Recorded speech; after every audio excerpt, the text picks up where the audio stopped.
If you have ever wondered why you self-sabotage when you're working towards goals that you say that you want, this episode is for you. I am so thrilled to bring you this conversation because as entrepreneurs, we not only need to understand the psychology of our ideal clients, of our audience, of the marketing that we're doing, we have to understand our own psychology to see the results that we want.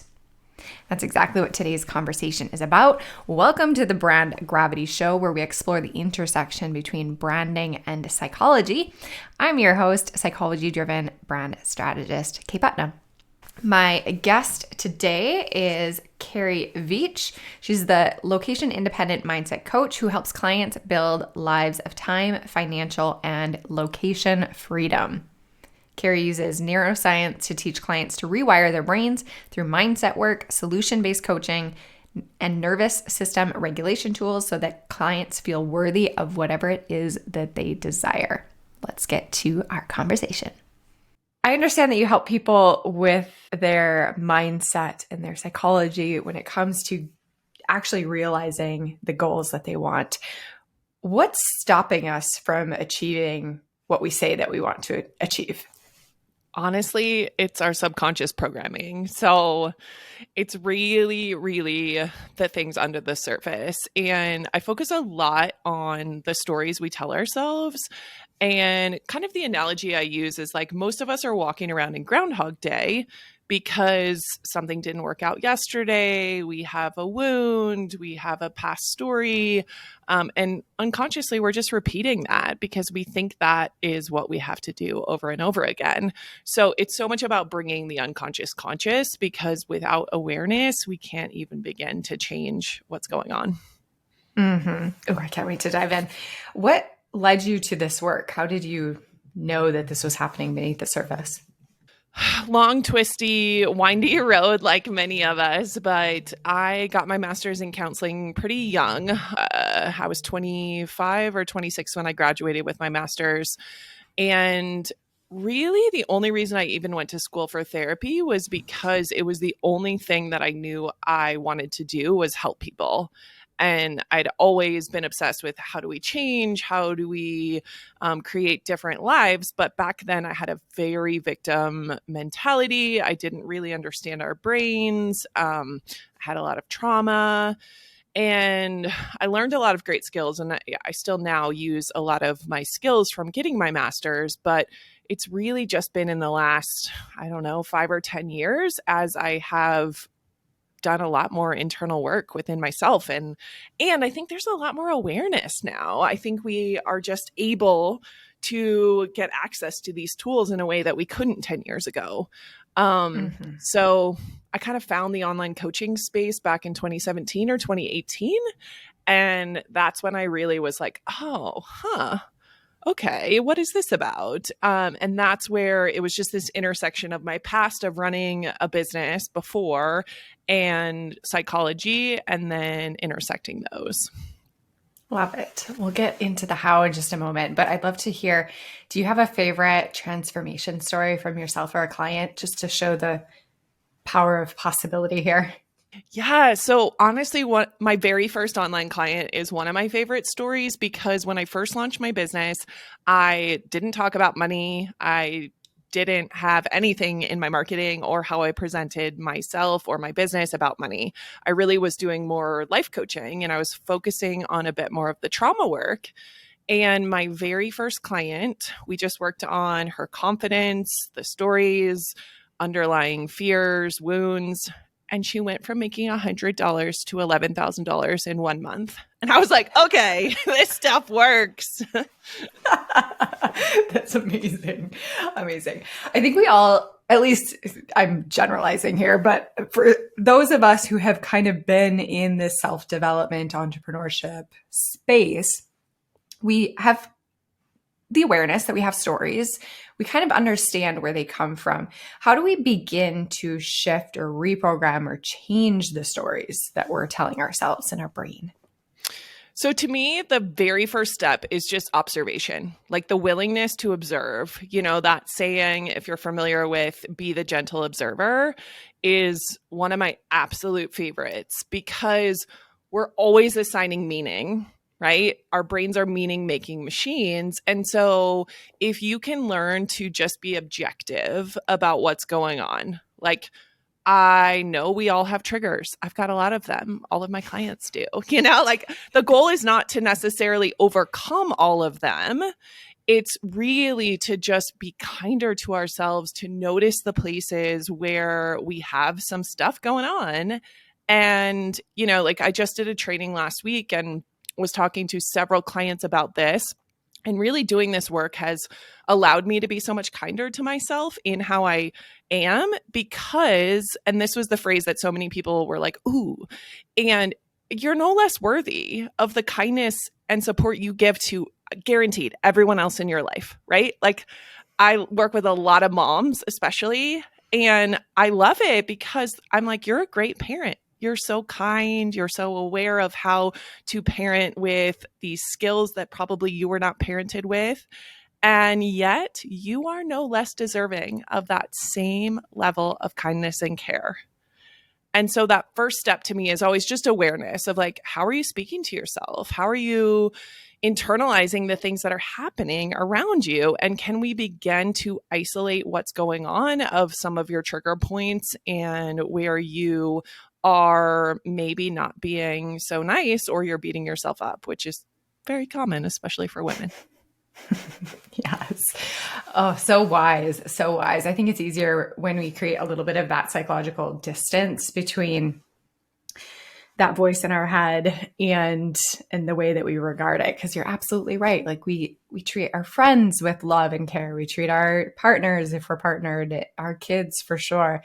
If you are a parent and yet, or pet parent, and yet we apply different rules to ourselves. Selfish question. So for somebody who's done this kind of work, I feel like every time I return to one of these coaching containers, I return to the same stories or those same triggers again and again and again, despite doing the work in many different ways. Do your clients experience the same? And do you have any words of wisdom for those of us who feel like why am I still coming back to that same story, or why is it still present for me? Yeah. So I'm a huge fan of like the darker shadow work, whatever you want to label it as. But, and I've been having to do a lot of this in my own life of how are those stories serving you? Like everything that's showing up is serving you in some way. As much as we don't like to admit that, as much as that can be like, of course I wouldn't want this. It's like, no. There's something that you are getting by that story. So the willingness to get curious is what I love to lead with. Like, can you be so curious and unattached to like, why do I keep showing up in a coaching container and having this same pattern, this same theme? Like, what part of my inner child or my younger self or present day is getting something by this story? Mm-hmm. Yeah, it's such a powerful reminder because even by self-sabotaging, oftentimes we're protecting ourselves or we're getting that secondary benefit, like you mentioned. If you could pick, and I know that this is unreasonable, but if you could pick, do you have a favorite like technique or framework to start to dismantle some of the stories that aren't serving us? Yeah, so I have a lot of tools and I do a lot of one-on-one work because I love just being able to tailor work specifically to how people are, because we all have different wounding. We all have different stories, different awareness and body levels. I really like to work with clients on knowing, are you more a thinking person or a more feeling person? Because then that informs the work of like which tools are going to be easier. So knowing that about yourself, whatever personality tests or things you can do to figure that out. If you don't know, there's lots of them. But I do believe we have to get into our bodies in some way, because I talk about mindset all day long. But if you just keep it kind of above the neck, that's really not going to transform your life. it's going to make some changes, of course, but I want people to have lasting results. And so that's why I joke all the time, like standing in front of the mirror citing affirmations is like kind of a waste of your time. Like there's benefit to it, and repetition is really good for your brain. Like your brain learns from repetition, of course. But to me, like you've got to figure out how to get into your body. So now this is going to look different for every single person. But one of my fastest ways to like dismantle something or to change something is figure out how you can pattern interrupt super quickly. So what I mean by that is like, most of us know when we're in the like overthinking cycle or the beating ourselves up cycle, right? Like, and then all of a sudden you're down this rabbit hole that you're like, oh, how did I get here? I don't want to be here. So if you can bring a level of awareness and then have something like, for example, I have had clients that will wear a ring because touch for them is really helpful. So every time they start to tell themselves some really crappy stories or something triggers them, just check in with yourself, touch your ring. And also sometimes it's helpful to say, I'm safe, I'm okay, like something that soothes you. But start to pattern interrupt in a way that uses your feelings. We need feelings, like whether it's touch or sight or something, but get into your body and your senses would be what I would recommend. I love that. You can't out logic a subconscious pattern. It exists beneath the logic by definition. So I love that connection to sensation. Or even just having like, that little trigger is fantastic. When somebody's committed to doing this work, they're starting down this road, they're getting more aware. What are the roadblocks or challenges that they most often will run into? I think one of the main things is like, am I doing this right? What is this supposed to look like? Like one of my past clients I love, and she's still kind of in my orbit. She says she still hears me in her ear because so much of what we worked on was like, there aren't wrong or right ways to do things. But most of us have been conditioned. Like I for sure have, like, right? Like I was very much raised like straight and narrow. This is the only path, And so that can feel very disrupting, like very challenging, but really checking in with yourself and knowing how to trust yourself. Like to me, it's all about expanding the capacity. It's not that there aren't quote unquote things that will go wrong. When I say there are no right or wrong decisions, it's not that you're not like, of course, you're going to make a bad investment. You're going to have something. Yes. And you're going to have the capacity to clean it up and to sort out how do I go from here versus just like, I'm going to lay on the couch for 2 weeks and beat myself up. Like you're going to figure out a way when you have that internal trust. And that's really what I want people to have with this work. Because if you're bettering yourself and you're just shaming yourself, it's really not doing the work. Like that's not helpful. But unfortunately, I think a lot of the culture is in that boat. And that's why I'm really passionate about it, because I'm like, we have to develop kindness. Otherwise, none of this work like really matters. Yeah, certainly. I think one of the specific places where this shows up for a lot of the entrepreneurs that I talk to is around visibility in their business. So it doesn't feel safe to share their full self, their true self, or even themselves at all when it comes to marketing their online business. How would somebody navigate that type of situation in your experience? So one of the things I learned early on from a coach that was so helpful, and what I really teach my clients now, is create safety first. So what I mean by that is like everyone's going to have a different thermostat for that level of safety, right? Like I like to check in when I first start with clients. Do you feel safer marketing your business to friends and family? Or do you feel safer navigating that with strangers? There's no right or wrong, but like I 100% was like, strangers, I'll take strangers. Same. Same. Other people are like, oh, absolutely not. So checking in with that. But what I mean is like create that level of safety for yourself first, because otherwise you're just in resistance to yourself.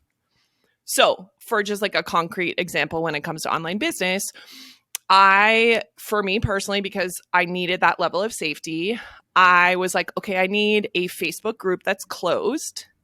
Because especially when I launched my business initially, I was doing a lot of trauma work, and the very few like first seasons of my podcast were women sharing like leaving emotional abuse, domestic abuse, like very sensitive topics.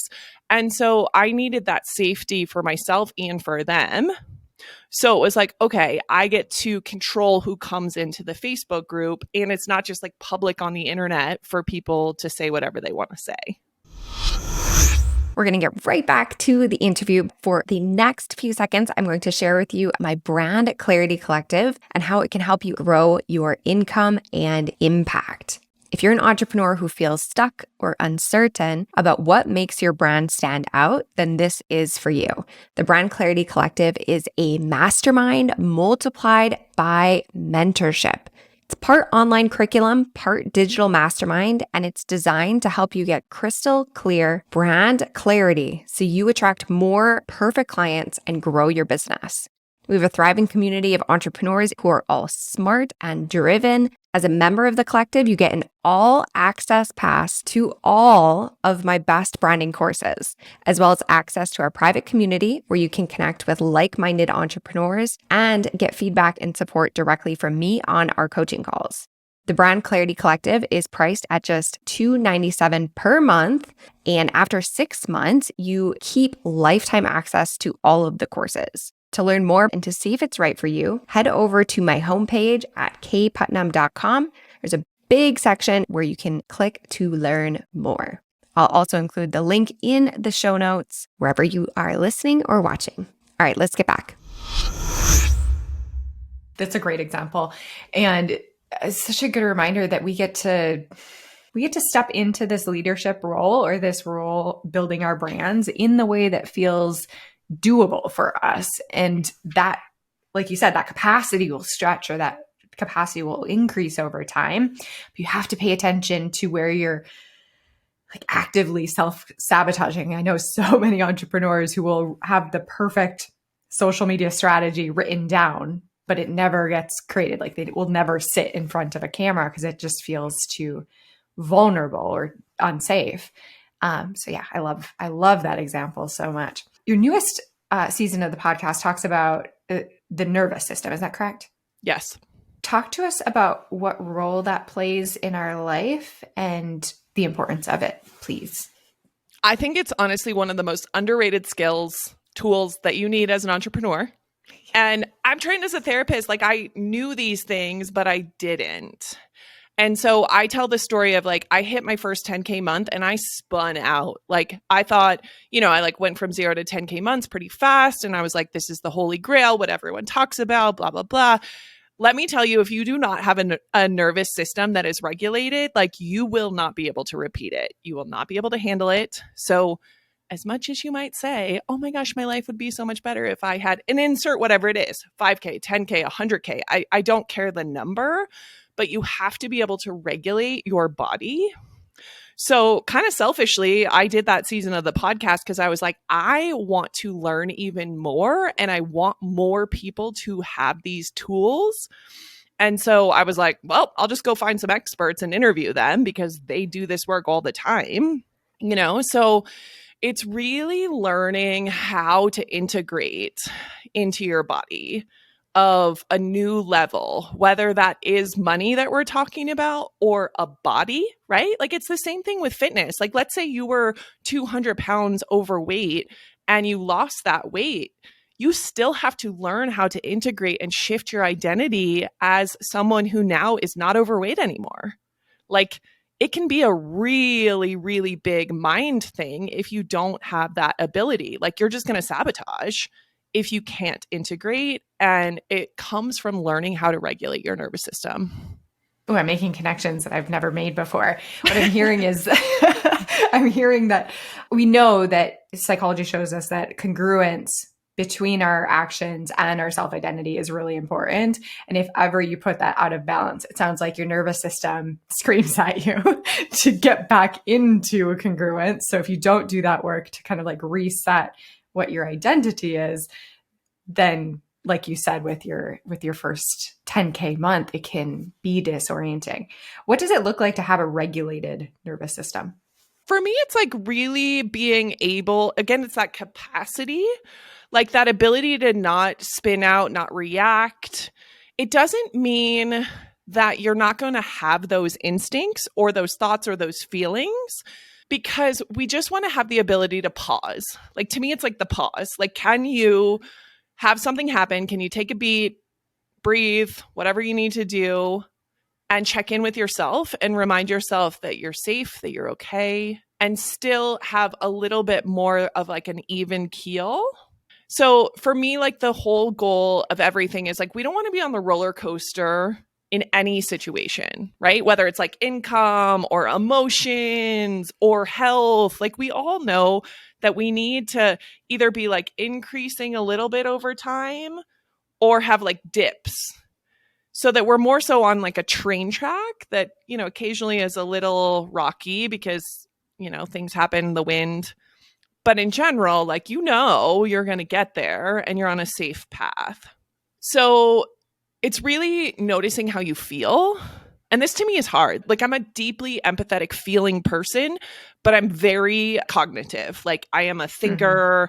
And so really getting in touch with my emotions in the moment, because I lived for so many years disassociated, like from my emotions, is a challenging thing for me.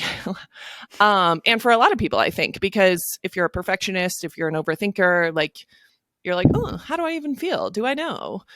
And so checking in with that and really paying attention to, can I have a conversation right now? Do I feel like I need to scream right now? Do I, you know, like just noticing those things. I don't know. That's the briefest way I can explain.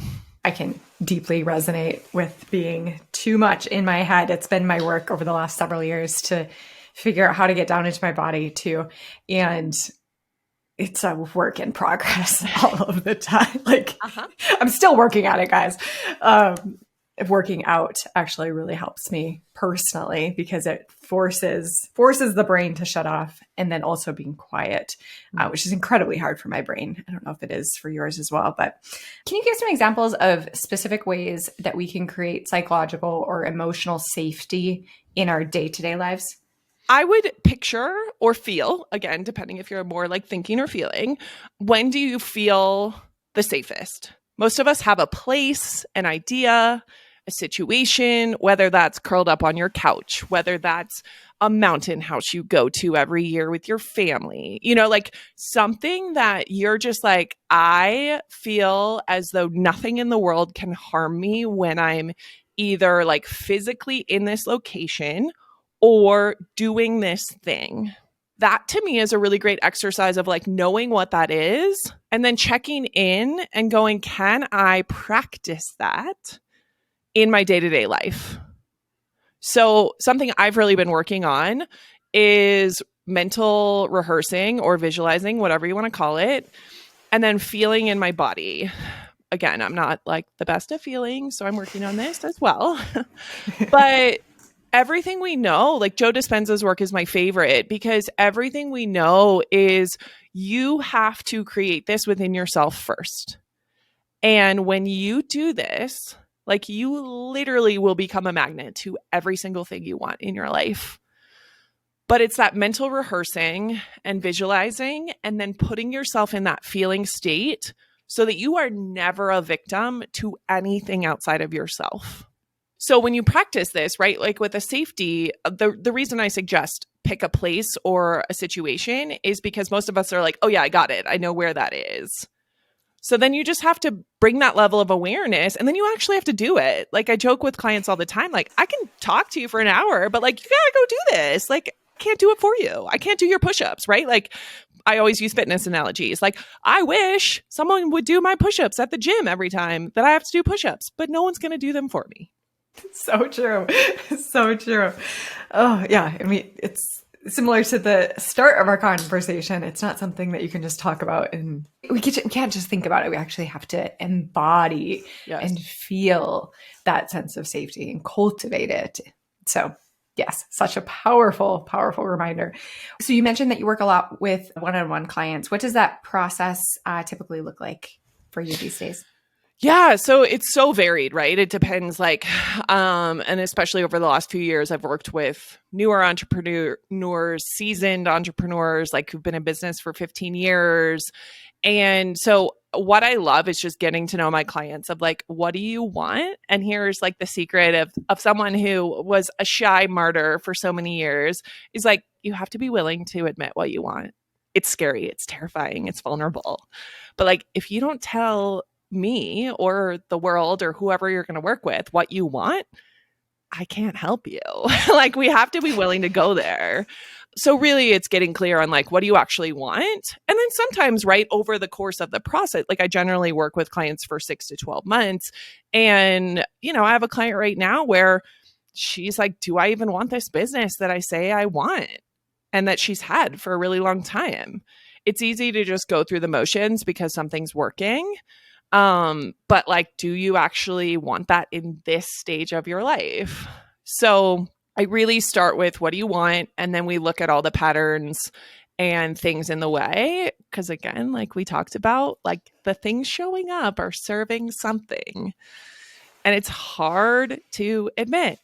Like, I get it. Like, there's lots of things where I'm like, oh, I don't want this. And I'm like, wait a minute. This has been here for a while. Okay. I have some work to do. So Yeah. So I just love, to me, it's just having a very safe space for my clients, a non-judgmental space, and then really being willing to say the things. Like, I know my clients get really great results because I'm willing to lovingly say things that maybe other people aren't willing to say. And sometimes like a friend is not the person to say these things to you anyways. Like you need someone that's more objective and that can help you in that way, which is why I'm just such a fan of coaching therapy, like outside perspective. Oh, yes. Heck yes. It's such a gift, like you said, because it's not only really hard to see yourself clearly. So it's helpful to have that objective mirror back to you. But like you said, you're creating this safe container where you're literally like dedicating time, energy, investment into working through these stories. And if you don't have that kind of space, it can be really easy to just go through your daily life as you always have in that Groundhog Day that you mentioned in the beginning. Absolutely. Beautiful. Where can people find more about you and your work? You can go directly to my website at setyourselffreellc.com, or you can follow me on Instagram, same setyourselffree.llc. Beautiful. You have a masterclass on your website as well, 50K in 3 months, I think it's called. We'll link to everything that you have below. And before we end, I always like to ask, given all of this that we've talked about today, what would you love for people to do with this information? Actually go do it. Like in terms of what we talked about with the exercises or the thoughts and the feelings, like practice. And it can be so small to me, and I meditate every single morning, but I've been bringing in that feeling state and awareness of really trying to practice that because I'm not great at it. But do this work with kindness and be willing to stay in it. Like, again, I use fitness analogies, but I don't go to the gym for a week and expect like my whole body to change. So, we have to have that same level of commitment if you truly want to change your life, but you can. Yes. And I watch it all the time and I know it. And I have also lived it and continue to live it. So please just take a few minutes to visualize and feel and keep coming back to it, because it will change your life. So good. Thank you so much for sharing your time and your genius with us today. This was such a powerful reminder. And like I said, I made connections that I hadn't made before. So I love talking about the psychology that drives us as entrepreneurs. Thank you so much. Thank you for having me. This was great. Carrie very graciously shared a link with us to book a consultation with her, a 30-minute consultation. So if you are interested in learning more about how she works with her clients to see if you guys are a good fit for working together, you can find that link below and in the show notes. Thank you so much for listening. I hope you are having a fantastic day. I would love to hear your thoughts. Either find me on Instagram, send me a DM. Send Carrie a DM or comment below if you're watching on YouTube. What are your favorite ways to feel, to get into your body, to bring up your awareness of your own emotions and state? Let's give each other all some more ideas and tactics that we can use in the comments. Thank you so much. I'll see you guys in the next episode.